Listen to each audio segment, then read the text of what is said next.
Imagina tener un corazón tan lleno de ira que querrías incinerar aldeas enteras por un simple rechazo. Así era Juan, el joven pescador de temperamento explosivo, cuya furia ardía tan intensamente que el mismo Jesús lo llamó Hijo del Trueno.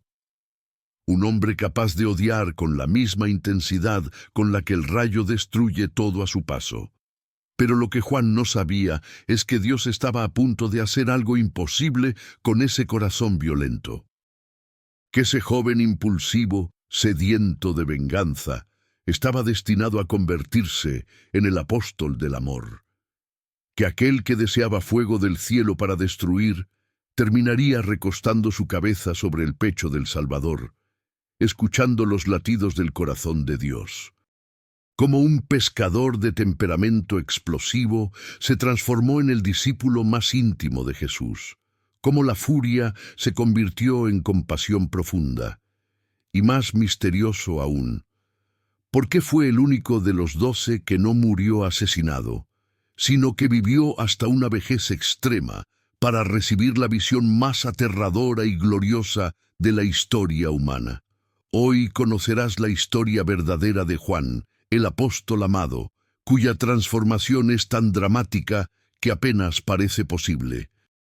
Prepárate para una jornada que te mostrará que ningún corazón está demasiado endurecido para ser transformado por el amor de Dios. El sol apenas comenzaba a elevarse sobre el mar de Galilea cuando los gritos resonaban entre las redes y las barcas. Juan, con apenas 18 años, jalaba las cuerdas con furia descontrolada, sus músculos tensos por el peso de las redes y por la ira que lo consumía constantemente. Su hermano mayor, Jacobo, conocía bien esa mirada. Ojos oscuros llameantes, mandíbula apretada, ese fuego interior que podía estallar en cualquier momento. Otra vez esos malditos de Capernaum se acercaron a nuestro territorio, rugía Juan mientras arrojaba una red al suelo. Deberíamos hundir sus barcas, Jacobo. ¿Hasta cuándo vamos a soportar que nos roben lo que es nuestro? Zebedeo, su padre, observaba desde la orilla con una mezcla de preocupación y reconocimiento. Pero en Juan la tormenta interior era peor. Era como si dentro de ese joven cuerpo habitara un volcán perpetuo, listo para erupcionar ante la más mínima provocación. Los pescadores de toda la región conocían a los hijos de Zebedeo, los muchachos del trueno, los llamaban con temor y respeto. Salomé, su madre, había intentado durante años suavizar ese temperamento. «Juan, hijo mío», le decía mientras curaba sus nudillos ensangrentados después de otra pelea, «ese fuego que llevas dentro te va a consumir». Pero Juan apartaba su mano con brusquedad. No quería ternura. El mundo era duro, brutal, y solo los fuertes sobrevivían. Mientras el lago brillaba bajo la luz dorada de la mañana, Juan no podía imaginar que su vida estaba a punto de cambiar para siempre. Que un hombre caminaba ya por los senderos polvorientos de Galilea, un hombre que vería más allá de su furia y lo transformaría. El verdadero dolor de Juan no era su temperamento, era el vacío aterrador que ese temperamento intentaba llenar. Habían pasado 3 semanas desde que comenzaron los rumores. Un rabino de Nazaret recorría las aldeas con un mensaje extraño. El reino de Dios había llegado.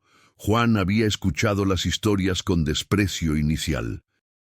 Otro predicador más, pensaba, otro soñador que promete libertad mientras Roma oprime cada vez más fuerte.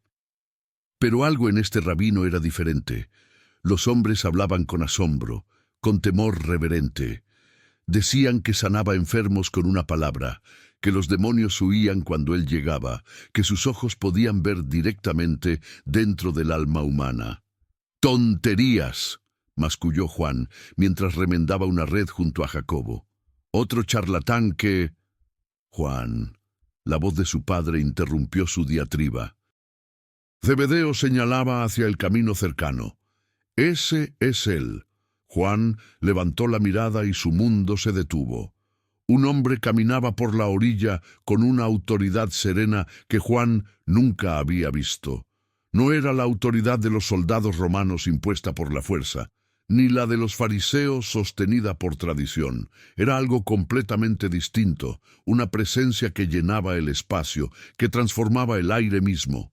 Jesús se detuvo frente a su barca. Sus ojos se encontraron con los de Juan, y en ese momento el joven pescador sintió algo que jamás había experimentado.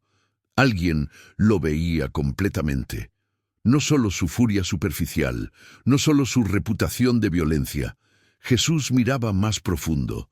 Veía el dolor, el vacío, el anhelo desesperado por algo más grande.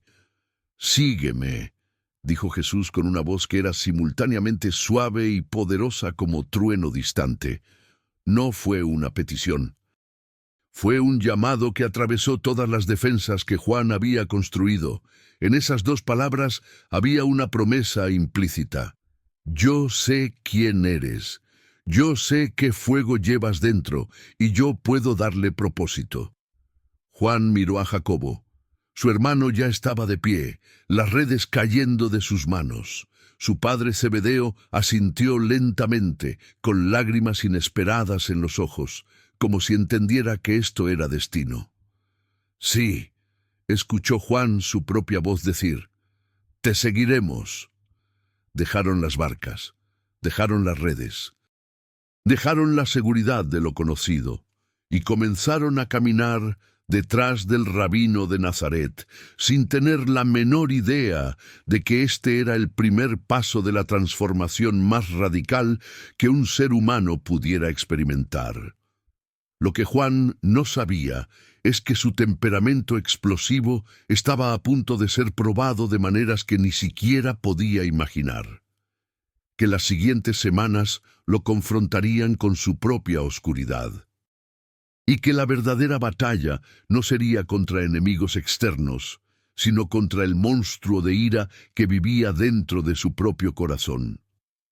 Los primeros días siguiendo a Jesús fueron una revelación constante que dejaba a Juan tambaleando entre el asombro y la confusión profunda.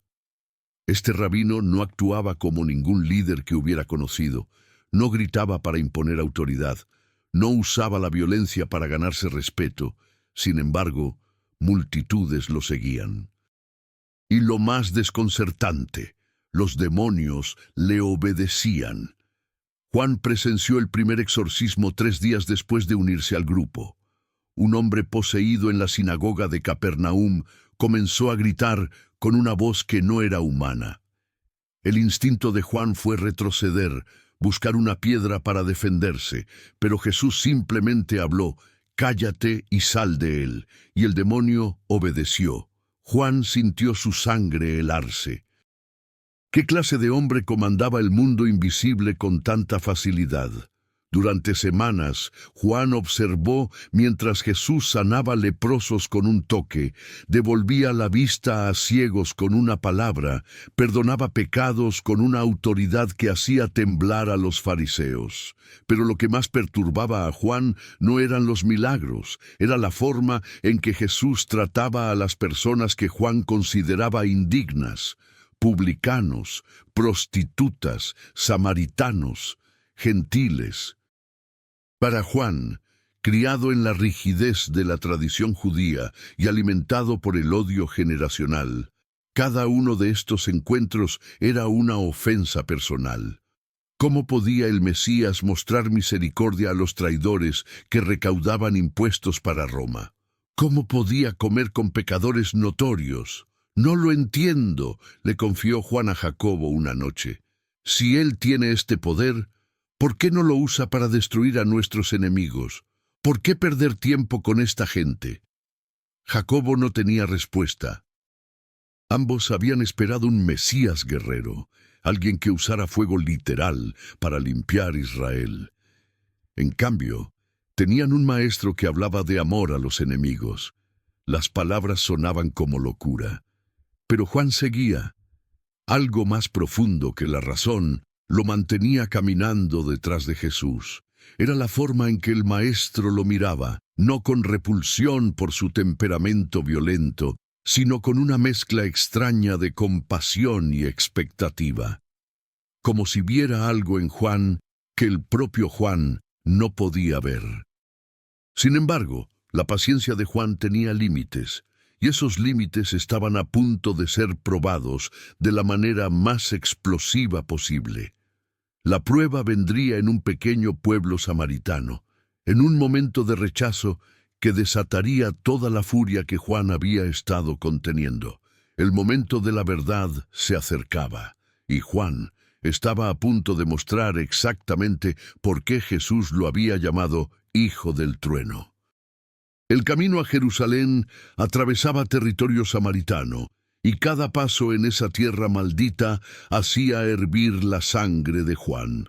Los samaritanos, medio judíos, medio paganos, traidores que habían contaminado la fe de Abraham con sus matrimonios impuros y su adoración corrupta. Durante generaciones, judíos y samaritanos se habían odiado con una intensidad que superaba incluso el odio hacia Roma. Jesús había enviado mensajeros adelante para preparar alojamiento en una aldea samaritana. Juan observó desde la distancia, mientras los mensajeros regresaban con rostros sombríos. «Se niegan a recibirnos». Dijeron que ningún judío que va a Jerusalén puede poner un pie en su aldea. Nos escupieron y nos echaron como perros. Algo se rompió dentro de Juan. Toda la frustración acumulada durante meses de seguir a un Mesías que no actuaba como Mesías. Todo el fuego contenido al ver a Jesús mostrar misericordia a los indignos. Toda la ira ancestral contra los samaritanos. Todo explotó en ese momento como un volcán que finalmente encuentra escape. Juan se adelantó con pasos furiosos, con Jacobo a su lado igualmente enfurecido. Sus voces tronaron. «Señor, ¿quieres que mandemos que descienda fuego del cielo y los consuma, como hizo Elías?» En la mente de Juan, la petición era perfectamente razonable, justa, necesaria. El profeta Elías había invocado fuego celestial para destruir enemigos de Dios. ¿No era Jesús mayor que Elías? ¿No merecían estos samaritanos blasfemos ser incinerados por su rechazo al Mesías? Juan podía visualizar las llamas cayendo del cielo, podía escuchar los gritos de terror, podía saborear la justicia ardiente.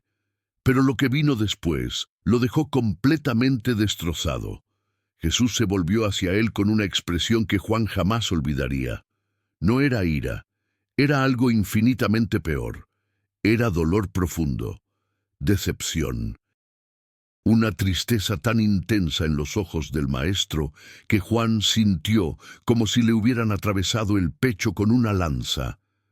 «Vosotros no sabéis de qué espíritu sois», dijo Jesús con voz firme, pero quebrada por la emoción. «El Hijo del Hombre no ha venido para destruir las almas de los hombres, sino para salvarlas».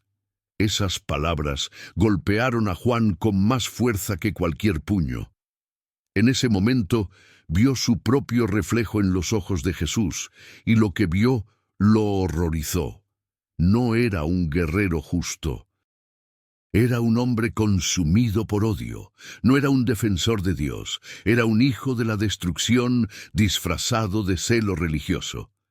Jesús simplemente se dio vuelta y siguió caminando hacia otra aldea. Los demás discípulos lo siguieron en silencio incómodo. Juan se quedó inmóvil, temblando, con lágrimas de vergüenza quemándole los ojos.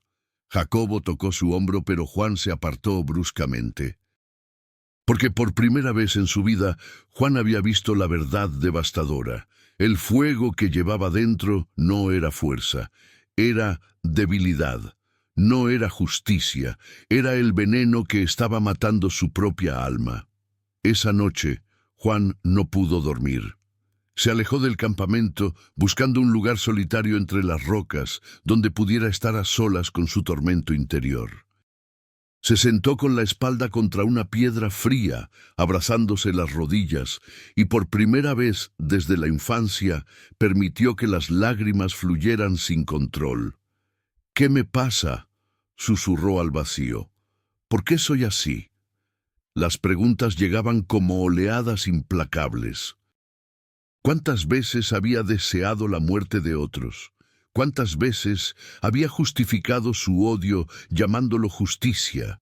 ¿Cuántos años había vivido con este fuego destructivo pensando que era virtud cuando en realidad era el enemigo que lo devoraba desde dentro? Escuchó pasos suaves detrás de él. No necesitó voltear para saber quién era. Jesús se sentó a su lado en silencio. No dijo nada durante largos minutos. Simplemente estuvo presente, y esa presencia silenciosa era más poderosa que 1000 sermones. Finalmente, Juan habló con voz quebrada. «No sé cómo cambiar. Este fuego dentro de mí, he intentado controlarlo, pero siempre vuelve. Es como si fuera parte de quien soy, como si no pudiera existir sin él». Jesús puso su mano sobre el hombro de Juan. El toque era firme, cálido, completamente carente de juicio. «Juan», dijo suavemente, «yo no te llamé a pesar de ese fuego. Te llamé porque veo lo que ese fuego puede convertirse cuando es transformado por amor».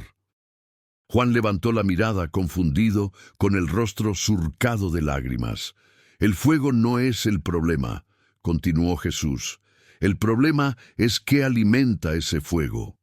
Ahora está alimentado por dolor, por miedo, por el vacío que intentas llenar con ira. Pero cuando ese mismo fuego sea alimentado por amor, Juan, tú arderás con una pasión por las almas que cambiará el mundo». «No puedo imaginar eso», susurró Juan. «No sé cómo». «Lo sé», respondió Jesús con ternura infinita. «Por eso necesitas quedarte cerca de mí, muy cerca, tan cerca que mi corazón se convierta en tu corazón. No puedes transformarte a ti mismo, Juan, pero yo puedo transformarte si me lo permites». En ese momento, algo comenzó a cambiar en lo más profundo del ser de Juan.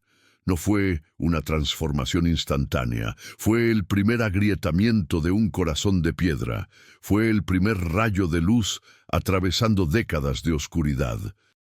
Juan había tomado la decisión de permanecer cerca de Jesús, de dejar que ese amor imposible hiciera lo que él mismo no podía hacer. Permanecería tan cerca que un día su cabeza descansaría sobre el pecho del Salvador, escuchando el latido del corazón de Dios mismo. Los meses siguientes fueron un proceso doloroso de desaprender todo lo que Juan había creído sobre fuerza, poder y justicia. Pero también fueron los meses más gloriosos de su vida, porque Jesús comenzó a incluirlo en un círculo íntimo que solo 3 discípulos compartían: Pedro, Jacobo y él. Juan nunca entendió completamente por qué Jesús lo eligió para ese círculo interior.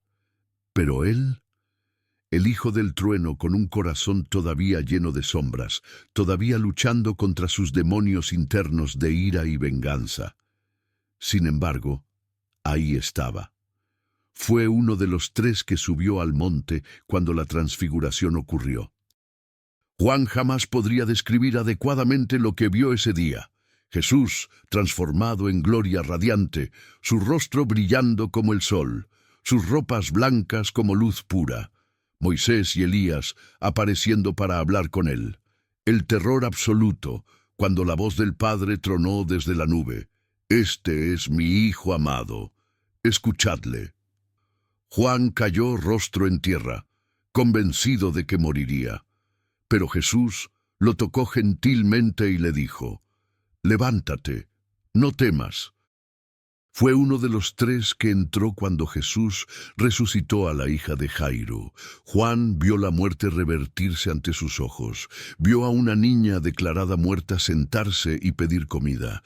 Vio el poder de la vida misma fluyendo de las manos del Maestro. Y en cada uno de estos momentos extraordinarios, Juan se acercaba más. Comenzó a observar no solo los milagros, sino la forma en que Jesús trataba a las personas, la paciencia infinita con la que respondía preguntas, la compasión visceral que sentía por los sufrientes, la forma en que nunca, jamás, usaba su poder para destruir, solo para sanar y restaurar. Algo estaba sucediendo dentro de Juan que ni él mismo podía nombrar. El fuego seguía ahí, pero estaba cambiando de naturaleza. En lugar de querer destruir enemigos, comenzaba a arder con deseo de que todos conocieran este amor transformador. No era perfecto, todavía había momentos de retroceso. Como cuando él y Jacobo pidieron a su madre que intercediera ante Jesús para conseguir los mejores asientos en el reino. Los otros discípulos se indignaron. Todavía había ambición, todavía había orgullo. Pero Jesús, en lugar de rechazarlos con dureza, usó incluso ese momento vergonzoso para enseñar: el que quiera ser grande entre vosotros será vuestro servidor. Cada reprensión de Jesús era una semilla de transformación plantada en el corazón de Juan. Cada momento de paciencia del Maestro deshacía un poco más las cadenas de ira que lo habían atado durante toda su vida. Lo que Juan no podía imaginar es que la verdadera prueba estaba por venir. Que muy pronto presenciaría horror tan grande que cada fibra de su ser gritaría por venganza. Que vería a su maestro amado ser torturado, humillado, asesinado, y que en ese momento definitorio todo lo que había aprendido sobre amor sería probado hasta el límite absoluto. La semana más terrible de la historia humana se acercaba, y Juan estaría presente para cada momento agonizante de ella. La tensión en Jerusalén era insoportable. Juan podía sentirla en cada rincón de las calles estrechas, en cada mirada de los fariseos, en cada susurro de las multitudes. Algo terrible estaba por suceder. Jesús mismo lo había advertido: sería traicionado, entregado, torturado, asesinado. Los discípulos escuchaban, pero no podían procesarlo. ¿Cómo podía el Mesías morir? Esa noche, en el aposento alto donde celebraban la Pascua, Juan sintió el peso aplastante de la realidad inminente.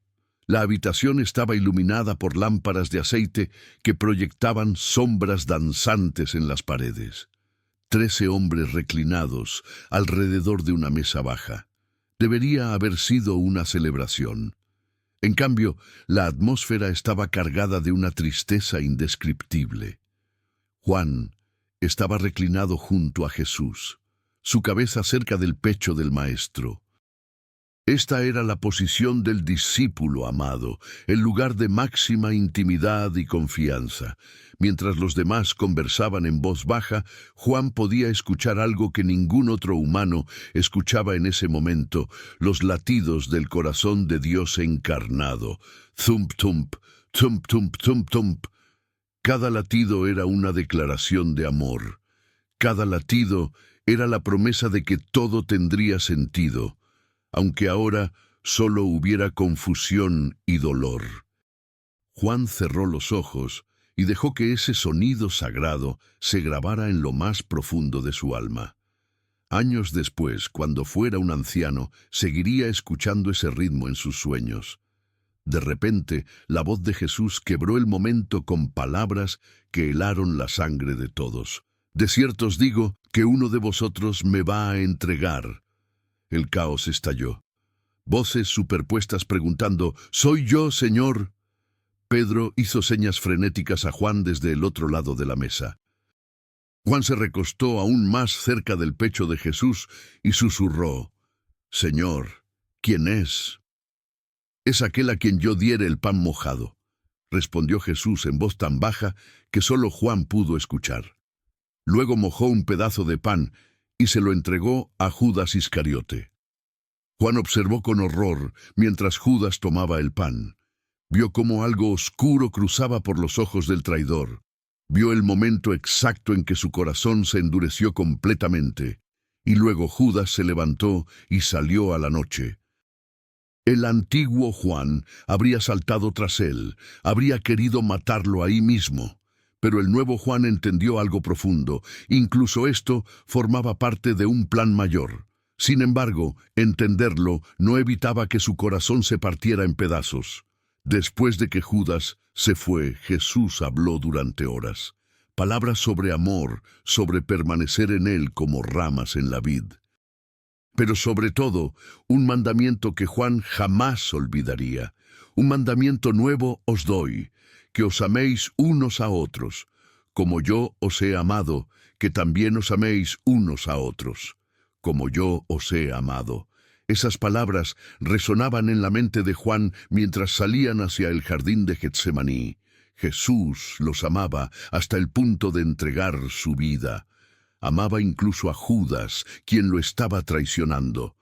Amaba a Pedro, quien pronto lo negaría. Amaba a todos ellos, a pesar de todos sus fracasos. Y Juan comenzaba a comprender que ese era el tipo de amor al que estaba siendo llamado. No un amor basado en que otros lo merecieran, sino un amor que se derramaba libremente, incluso sobre enemigos, incluso hasta la muerte. Lo que no sabía es que en pocas horas tendría que practicar ese amor de la manera más imposible e imaginable. El jardín de Getsemaní estaba sumido en oscuridad profunda. Jesús los llevó al lugar más apartado y tomó consigo solo a Pedro, Jacobo y Juan. Los tres que habían visto la transfiguración, los tres que ahora verían algo infinitamente más terrible, al Hijo de Dios, destrozado por la agonía. Mi alma está muy triste, hasta la muerte, dijo Jesús con una voz que Juan nunca le había escuchado, quebrada, temblorosa, completamente humana.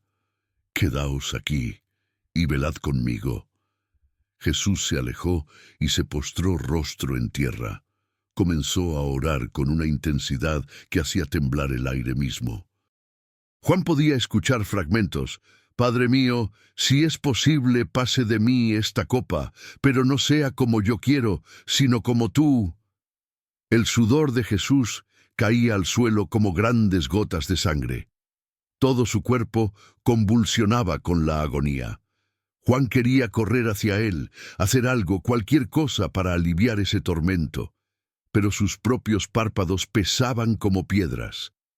A pesar de luchar por permanecer despierto, el sueño lo venció. 3 veces Jesús regresó y los encontró dormidos. 3 veces su rostro mostraba dolor, no solo por su agonía, sino por la soledad de enfrentarla. ¿Ni siquiera 1 hora pudisteis velar conmigo?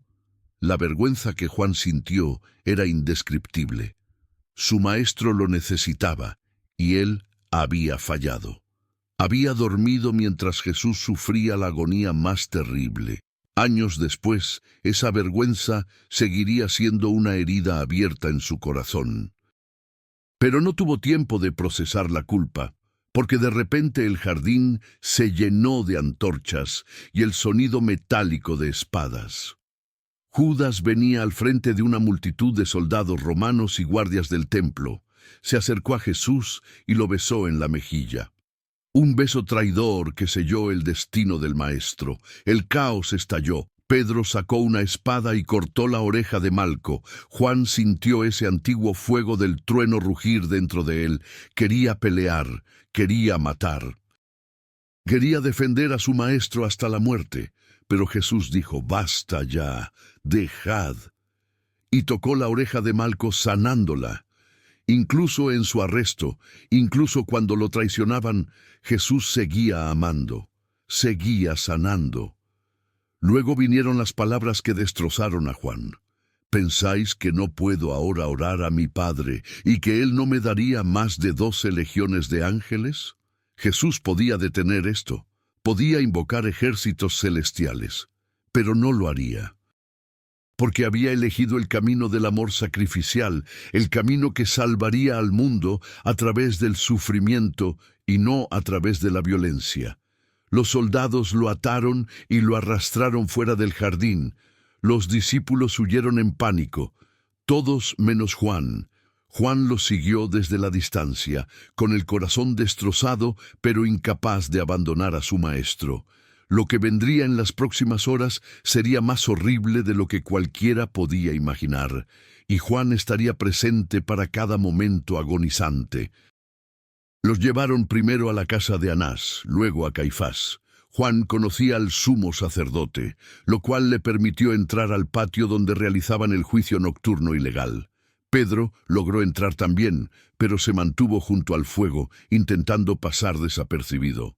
Juan observó desde las sombras mientras sometían a Jesús a una farsa de juicio. Testigos falsos se contradecían unos a otros.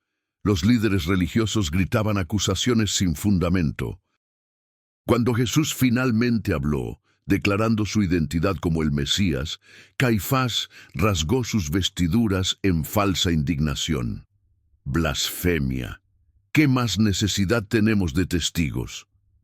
Entonces comenzó la brutalidad. Los guardias lo golpearon con puños cerrados. Le escupieron en el rostro, le vendaron los ojos y lo abofeteaban, burlándose. «Profetiza, ¿quién te golpeó?» Cada golpe resonaba en el patio. Cada insulto era como un cuchillo en el corazón de Juan. El antiguo Juan habría estallado. Habría atacado a los guardias, aunque muriera en el intento. Pero ahora entendía que Jesús estaba permitiendo esto. Cada golpe que recibía era un golpe que Juan merecía. Cada insulto que soportaba era por amor. Y entonces, desde el otro lado del patio, Juan escuchó algo que le heló el alma. Una criada señalaba a Pedro: «Tú también estabas con Jesús el Galileo». «No lo conozco», respondió Pedro con voz fuerte. Otra persona lo identificó. «Ciertamente, tú también eres de ellos». «Hombre, no lo soy». Una tercera acusación. Pedro comenzó a maldecir y a jurar: «No conozco a ese hombre». En ese preciso momento, un gallo cantó, y Jesús, en medio de los golpes y las burlas, volvió la cabeza y miró directamente a Pedro. No fue una mirada de condena, fue una mirada de amor quebrantado, de tristeza profunda. Pedro salió corriendo del patio, sollozando incontrolablemente. Juan lo vio huir y sintió su propio corazón romperse. Entendía ese dolor, porque él también había fallado esa noche en Getsemaní, pero a diferencia de Pedro, Juan no huyó. No podía. Algo más fuerte que el miedo lo mantenía ahí. Un amor que había crecido durante 3 años hasta convertirse en el centro de su existencia. No abandonaría a Jesús, no importaba lo que viniera, permanecería hasta el final. Sin embargo, nada podría haberlo preparado para el horror que estaba por presenciar cuando el sol saliera sobre Jerusalén. El amanecer sobre Jerusalén debería haber sido hermoso. En cambio, traía consigo el horror más grande que el mundo jamás presenciaría. Juan siguió la procesión mientras arrastraban a Jesús por las calles, su cuerpo ya destrozado por la flagelación romana. La espalda del maestro era carne viva, rasgada por el látigo con puntas de metal. Su rostro estaba hinchado, irreconocible. Una corona de espinas había sido clavada en su cráneo, y riachuelos de sangre corrían por su frente. Juan caminaba entre la multitud que gritaba: «¡Crucifícale!», y cada paso era un tormento. Quería gritar, atacar a alguien. El viejo fuego del trueno rugía dentro de él, exigiéndole que hiciera algo. Pero las palabras de Jesús resonaban más fuerte: «No he venido para destruir las almas de los hombres, sino para salvarlas». Llegaron al Gólgota. Juan observó con horror paralizante mientras desnudaban a Jesús y lo arrojaban sobre el madero. Los soldados tomaron clavos largos de hierro. Juan cerró los ojos cuando el primer martillazo resonó, pero no pudo bloquear el sonido del metal atravesando carne y el grito de agonía de Jesús. Clavaron sus manos, luego sus pies. Levantaron la cruz y la dejaron caer en el hoyo. El golpe hizo que todo el cuerpo de Jesús se sacudiera violentamente. Comenzó la agonía indescriptible de la crucifixión. Cada respiración requería empujarse hacia arriba con los pies clavados, desgarrando las heridas. Juan se mantuvo a distancia al principio, incapaz de acercarse. Las piernas le temblaban, las lágrimas nublaban su visión. Esto no podía estar sucediendo. El hombre que había resucitado muertos ahora colgaba desnudo y sangrante entre dos ladrones. Pero entonces vio algo que lo obligó a moverse. María, la madre de Jesús, abriéndose paso entre la multitud burlona. Su rostro era una máscara de dolor absoluto. Juan corrió hacia ella, tomándola del brazo para sostenerla cuando sus piernas amenazaban con ceder. Juntos se acercaron al pie de la cruz. María levantó la mirada hacia su hijo y el gemido que salió de su garganta fue el sonido del corazón humano rompiéndose completamente. «Hijo mío», susurró con voz destrozada. Jesús miró hacia abajo. A pesar del tormento insoportable, habló, primero hacia el cielo. «Padre, perdónalos, porque no saben lo que hacen». Juan sintió que esas palabras lo atravesaban como un rayo. Jesús estaba perdonando a los que lo torturaban, estaba amando a los que lo mataban. Incluso ahora, incluso aquí, elegía amor sobre venganza. Entonces Jesús miró a su madre y luego a Juan. Con voz débil pero clara dijo, «Mujer, he ahí tu hijo». Luego a Juan, «He ahí tu madre». En ese momento, Juan entendió el honor imposible que se le estaba confiando. Jesús le estaba entregando lo más precioso que tenía, su propia madre. Era la declaración final de confianza. Jesús veía la transformación completa, veía al hombre en quien Juan se había convertido. Juan tomó a María en sus brazos mientras ella sollozaba contra su pecho. «Desde ahora serás mi madre», le susurró con voz quebrada. «Te cuidaré hasta mi último aliento». Las horas siguientes fueron una eternidad de tormento. El cielo se oscureció sobrenaturalmente desde el mediodía. Jesús clamó, Dios mío, ¿por qué me has desamparado?» Luego, «Tengo sed». Le dieron vinagre en una esponja.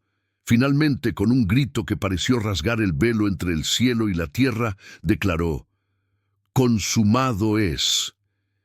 E inclinó la cabeza. El Hijo de Dios había muerto. Juan cayó de rodillas. Todo había terminado. Todas las esperanzas, todos los sueños, todas las promesas colgaban muertas en un madero romano. El hombre que había transformado su vida se había ido. Pero lo que Juan no podía ver en ese momento de oscuridad absoluta era que la muerte no era el final. Que el amor había ganado una victoria que superaba todo entendimiento y que en 3 días todo cambiaría para siempre. El domingo por la mañana, Juan corrió por las calles de Jerusalén con el corazón desbocado. María Magdalena había llegado gritando que la tumba estaba vacía. Pedro y Juan salieron disparados hacia el sepulcro. Juan, más joven, corrió más rápido y llegó primero. Se agachó para mirar dentro, vio los lienzos de lino, pero no se atrevió a entrar. Pedro llegó jadeando y entró directamente. Juan lo siguió. Allí estaban los lienzos que habían envuelto el cuerpo, pero doblados ordenadamente. La tela que había cubierto el rostro de Jesús estaba enrollada en un lugar aparte. No había señales de robo. Había orden, había propósito. Y Juan creyó. No había visto todavía a Jesús resucitado, pero algo dentro de él supo con certeza absoluta. El Maestro había vencido la muerte. El amor había triunfado sobre el odio. La vida había conquistado la tumba. Esa noche, escondidos en el aposento alto por temor, Jesús apareció entre ellos. No entró por la puerta. Simplemente estuvo ahí de repente, con su cuerpo glorificado, pero con las marcas de los clavos visibles. «Paz a vosotros», dijo. Juan lloró con un alivio tan profundo que su cuerpo entero temblaba. Jesús estaba vivo. Jesús había cumplido cada promesa. Jesús había vencido. Durante 40 días, Jesús se apareció múltiples veces. Juan presenció la restauración de Pedro junto al mar de Galilea. Escuchó cuando Jesús le preguntó 3 veces, «¿Me amas?». Una pregunta por cada negación. Y vio cómo Pedro fue completamente restaurado. «Apacienta mis ovejas». En esa conversación, Pedro señaló a Juan y preguntó, «Señor, ¿y qué de éste?». Jesús respondió, «Si quiero que él permanezca hasta que yo venga, ¿qué a ti?».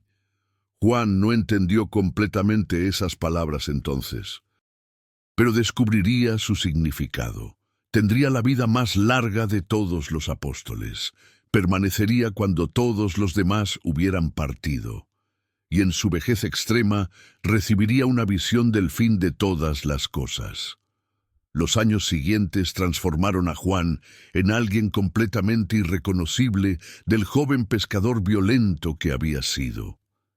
Mientras los otros apóstoles viajaban extensamente, Juan hizo de Éfeso su hogar. Y con él llevó a María, cumpliendo fielmente la promesa hecha al pie de la cruz.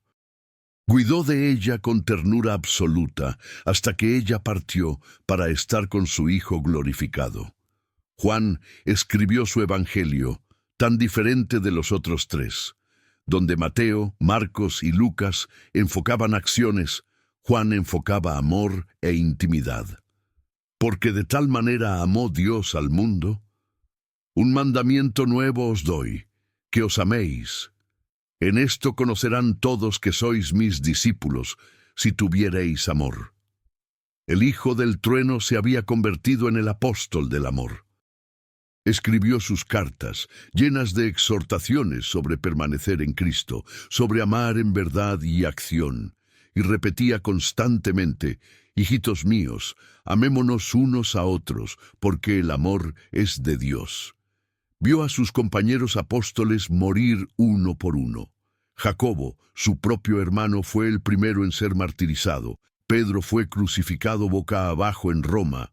Todos los demás sufrieron muertes violentas por el Evangelio. Juan permanecía. Según la tradición, intentaron hervirlo en aceite en Roma, pero sobrevivió milagrosamente. Nada podía matarlo porque Dios tenía un propósito final para él. En su vejez extrema, probablemente cerca de 90 años, el emperador Domiciano lo exilió a la isla de Patmos, una roca árida en el mar Egeo, lugar de aislamiento y castigo. Juan fue arrancado de su comunidad y dejado solo con sus recuerdos. Pero en ese lugar de soledad, en un día del Señor, algo extraordinario sucedió. Una voz como trompeta resonó detrás de él. Juan se volvió y vio 7 candeleros de oro, y en medio de ellos Jesús glorificado. Ojos como llama de fuego, rostro brillante como el sol, voz como estruendo de muchas aguas. «No temas», dijo Jesús, poniendo su mano sobre Juan. «Yo soy el primero y el último, y el que vive. Estuve muerto, mas he aquí que vivo por los siglos de los siglos». Lo que siguió fue la revelación más asombrosa jamás dada. La visión del fin de los tiempos, del juicio final, de la nueva Jerusalén descendiendo del cielo, de un mundo sin más lágrimas ni muerte ni dolor. Juan vio el trono de Dios, los ángeles, las copas de ira, los sellos del Apocalipsis y finalmente la victoria definitiva del Cordero. El Hijo del Trueno que una vez quiso invocar fuego para destruir enemigos ahora veía el fuego verdadero del juicio de Dios. Pero también veía algo infinitamente más glorioso. el amor eterno de Dios, triunfando, creando cielos nuevos y tierra nueva. Juan escribió todo lo que vio. El libro de Apocalipsis, la revelación final que completaba las Escrituras. Eventualmente fue liberado de Patmos y regresó a Éfeso. Según los padres de la iglesia, cuando era tan anciano que ya no podía caminar, sus discípulos lo cargaban a las reuniones, y cada vez repetía el mismo mensaje. Hijitos, amaos unos a otros.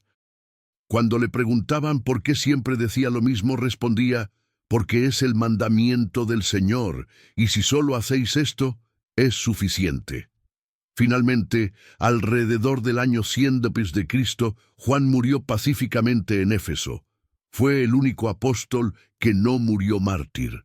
Había permanecido tal como Jesús dijo, había sido testigo de todo, desde el llamado junto al lago, hasta la cruz, hasta la resurrección, hasta la visión del fin de todas las cosas. Y lo más milagroso, el joven violento que quería incinerar enemigos había muerto hacía décadas. En su lugar, vivió un anciano que amaba tan profundamente que el mundo entero conocía su mensaje: Dios es amor. Esta historia verdadera, según las Sagradas Escrituras, nos enseña que ninguna persona está más allá de la transformación divina, que el amor de Cristo puede convertir el corazón más duro en una fuente de compasión, y que la verdadera grandeza no se encuentra en el poder de destruir, sino en la valentía de amar. Juan mantuvo fidelidad inquebrantable en medio de pérdidas devastadoras, soledad extrema y persecución brutal. Su ejemplo nos recuerda que permanecer cerca de Cristo, tan cerca como para escuchar los latidos de su corazón, es lo que transforma nuestro carácter desde lo más profundo. El Hijo del Trueno se convirtió en el apóstol del amor, porque eligió la intimidad con Jesús por encima de todo lo demás. Gracias por dedicar tu tiempo a conocer esta historia poderosa de Juan, el apóstol amado. Valoramos profundamente que hayas permanecido hasta el final de este relato, que nos revela cómo el amor de Cristo puede transformar radicalmente cualquier vida, sin importar cuán violento o dañado sea el corazón. Ahora te invito a que te suscribas a este canal para continuar aprendiendo estas historias bíblicas que transforman vidas y fortalecen tu fe en medio de las pruebas. Comparte este video con alguien que necesite creer que el cambio es posible, que ningún corazón está demasiado endurecido para el amor de Dios. Activa las notificaciones para no perderte ningún contenido que edifica tu vida espiritual. Déjame en los comentarios qué aspecto de la historia de Juan te impactó más profundamente. ¿Has experimentado una transformación similar en tu propia vida? Tu participación ayuda a que este mensaje llegue a más corazones que necesitan esperanza. Hasta pronto, y que Dios te bendiga grandemente con el mismo amor transformador que cambió al Hijo del Trueno en el apóstol del amor.